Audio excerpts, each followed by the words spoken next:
Terus terang aja, pesantren itu sudah banyak hilang. Pesantren-pesantren besar itu sudah tidak ada pesantrennya. Namanya aja masih pesantren. Tapi apa dalamnya?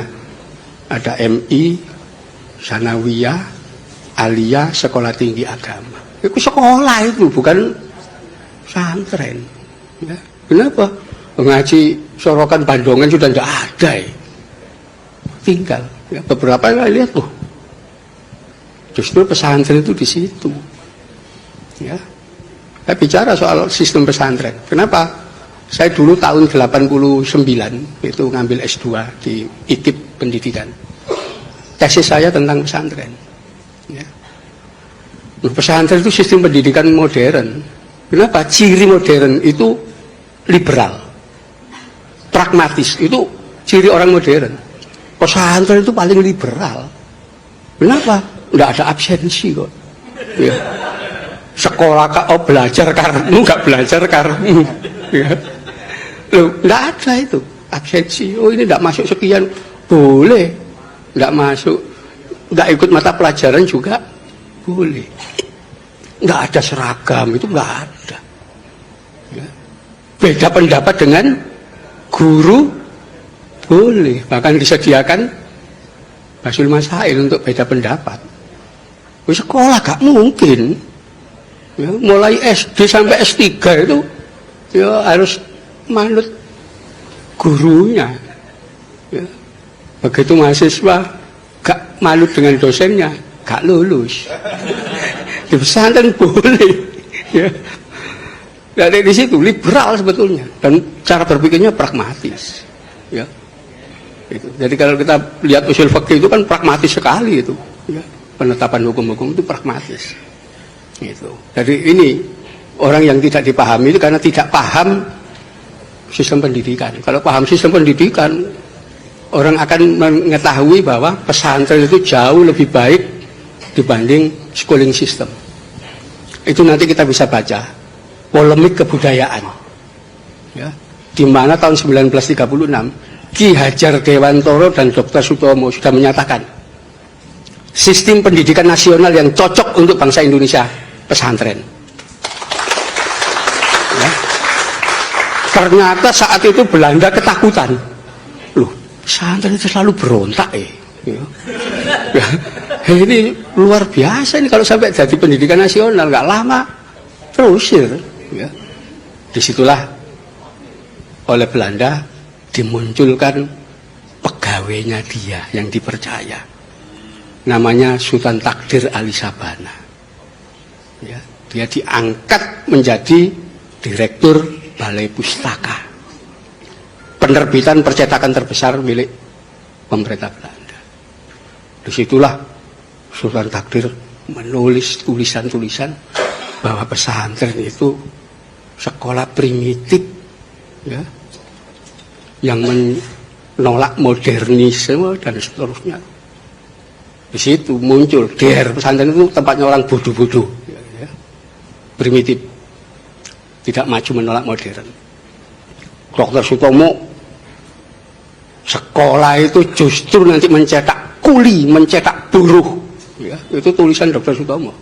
Setelah lulus sekolah dengan modal ijazah, dia akan antri mencari kerja jadi buruh, jadi kuli. Keras sekali tulisan Dr. Sutomo itu. Ya. Karena itu beliau itu sekalipun dokter tidak mau jadi dokternya pemerintah, praktek sendiri ke masyarakat. Ya. Luar biasa waktu itu. Terjadilah sampai Sanusi Pane ikut. Ya. Itu mencela juga pandangan Sultan Takdir. Tapi karena Dr. Sutomo mendadak meninggal, nggak tahu kenapa mendadak dalam usia muda meninggal, nggak berlanjut. Ya. Kenapa? Ki Hajar Dewantoro sudah sangat tua. Ya. Akhirnya disitulah sampai membuat taman sisma macam-macam itu sebetulnya menggabungkan antara pesantren dengan sekolah. Itu polemik kebudayaan, nggak boleh kita lupakan. Ya. Dan memang kalau kita waktu itu menerima konsep dari Dr. Sutomo dan Ki Hajar Dewantoro menerapkan pesantren sistem, ya kita katakan sistem ya, bukan lembaga, itu Indonesia pasti sudah maju. Kenapa? Karena pertama liberal, orang boleh berpikir beda pendapat dan seterusnya, dan kedua pragmatis. Sekolah enggak, pelajaran dogmatik, doktriner. Kan itu makin lama orang sekolah di lembaga namanya sekolah ini, dia makin menjadi the classman, manusia kelas. Kenapa? Loh, mulai taman kanak-kanak, SD, SMP, SMA, S1, S2, S3, belajarnya di dalam kelas, dia tidak tahu dunia luar. Ya, karena itu didoktrin ya, pengetahuannya sempit di dalam kelas itu. Ya. Karena itu kalau kita lihat lulusan-lulusan paling tinggi di sekolah itu akan kelihatan. Oh, ini doktor ekonomi. Ya. Itu belajar ekonomi itu sampai berapa tahun? Mulai TK sampai S3 itu 27 tahun itu di dalam kelas.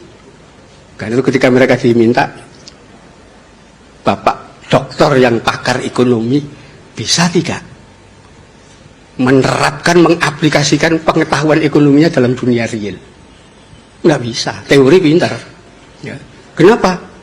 Fakta sejarah menunjukkan konglomerat sak dunia itu tidak ada yang dokter ekonomi. Oh iya, SD gak lulus, SD, ya, SMP, orang-orang itu, ya, sampai kemarin itu istrinya Bill Gates itu drop out, ya. Belum pernah. Nanti silakan dibuka aja. Ada nggak dokter ekonomi yang jadi konglomerat? Nggak ada. Begitu juga pakar ilmu politik, ya. Belum ada dokter ilmu politik jadi presiden di satu negara. Ya. Loh, faktanya begitu. Amerika negara gede, kurangnya apa? Mana pernah dipimpin dokter ilmu politik? Nggak ada. Di Rusia, Jerman, Perancis, semua orang pendidikan rendah-rendah semua. Kenapa? Orang yang tahu dunia real, bukan di dalam kelas. Ya, nanti di dalam semuanya akan kelihatan itu. Ya, jadi kalau pesantren kan enggak, ya realitas masyarakat. Kenapa? Enggak menggantungkan diri pada ijazah. Wong ijazah sekolah enggak laku, ya. Untuk daftar tentara juga enggak boleh. Daftar polisi juga apa ki pesantren. Enggak dianggap. Ya, tapi itu fakta. Ya. Bahkan kalau kita mau buka sejarah bagaimana kaum sarungan yang dianggap primitif itu, ya, dalam sejarah kita, yang melahirkan TNI itu orang-orang dari pesantren mayoritas, ya. Itu fakta, ya. Saya nulis buku judulnya Fatwa dan Resolusi Jihad, ya. Sekarang masih proses. Saya nggak ngerti kenapa terlambat, padahal sudah selesai Desember 2016 kemarin.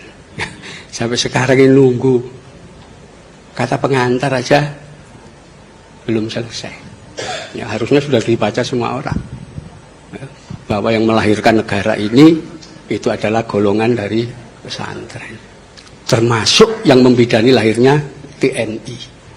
Anda bisa bayangkan TKR ketika dibentuk, ya, 5 Oktober 1945, tanggal 10 Oktober sudah diumumkan, ya, TKR itu memiliki 10 divisi, ya, 10 divisi, satu divisi isinya 10.000 pasukan, ya, itu terdiri dari 4-5 brigade. Divisi pertama jelas ditulis di situ, dipimpin oleh Kolonel Kiai Haji Samun. Ada Kiai Hajinya di situ. Ya, silakan data ini dilihat di Pusat Sejarah ABRI. Loh ada, ya. Itu divisi kedua Kolonel Kiai Haji Aruji Kartawinata. Ada Kiai Hajinya dihilangi. Ya. Komandan Resimen 17 Letnan Kolonel Iskandar Idris. Itu ada semua. Ya. Komandan-komandan batalion itu gelarnya kiai-kiai semua. Ya. Di Malang itu Kiai Iskandar Sulaiman, mayor. Ya. Kiai Abdul Manan Wijaya. Ya. Sampai pahlawan di Malang itu ada namanya Hamid Rusdi. Itu ketua Ansor Malang dulu, ya, yang meninggal dalam pertempuran dan jadi pahlawan dia. Ini kenapa hilang dari sejarah gitu loh, ya. Itu saya ungkap semua di buku Fatwa dan Resolusi Jihad, ya, bahwa TNI itu salah satu yang membidani adalah dari golongan kaum sarungan dari pesantren. Ya, saya kira itu, ya. Assalamualaikum warahmatullahi wabarakatuh. Waalaikumsalam warahmatullahi wabarakatuh.